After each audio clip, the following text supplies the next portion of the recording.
السلام علیکم ورحمۃ اللہ وبرکاتہ۔ دماغ کا گناہ کیا ہوتا ہے؟ ذہن میں کوئی برا خیال آیا، اب اس خیال کو ہی سوچنا شروع کر دیا۔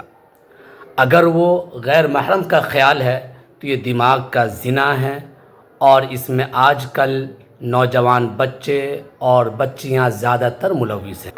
شاید کہ وہ اس کو گناہ ہی نہیں سمجھتے، کیونکہ وہ یہ سمجھتے ہیں کہ کوئی دوسرا پاس تو ہے نہیں، جو چاہے کر لے۔ کسی نے غیر محرم کو 15 سیکنڈ کے لیے دیکھا، لیکن اس کا خیال آدھا گھنٹہ 1 گھنٹہ تک چلتا رہتا ہے۔ جتنی دیر غیر محرم کے خیال کا پروسیس چلتا رہتا ہے دماغ میں، اتنی دیر تک دل کے اوپر ظلمت طاری رہتی ہے۔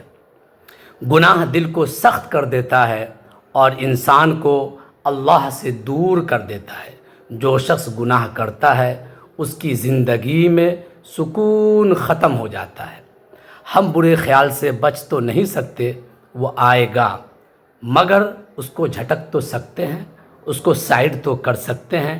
دماغ میں نیک خیالات بھی آتے ہیں اور برے بھی آتے ہیں۔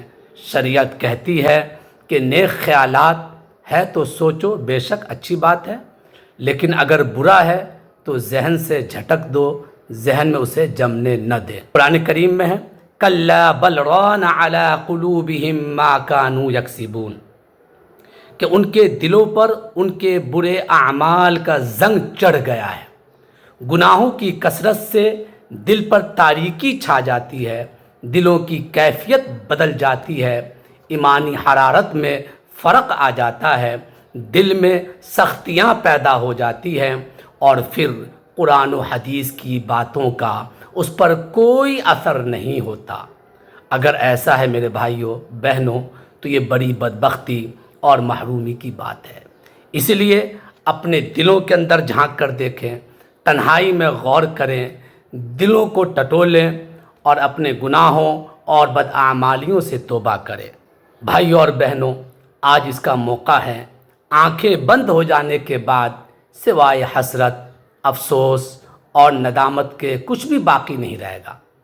لہذا فارغ وقت میں زیادہ تر گناہ کے خیالات آتے ہیں۔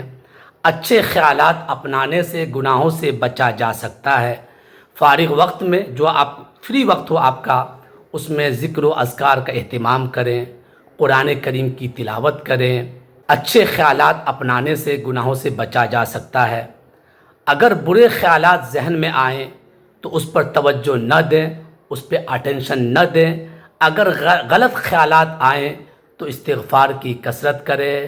محترم بھائیوں اور بہنوں، اسلامی تعلیمات برے خیالات اور برے سوچ کی پاکیزگی پر زور دیتا ہے، اور مسلسل اللہ کی یاد سے شیطانی وسوسوں، شیطانی خیالات سے اپنے آپ کو بچایا جا سکتا ہے۔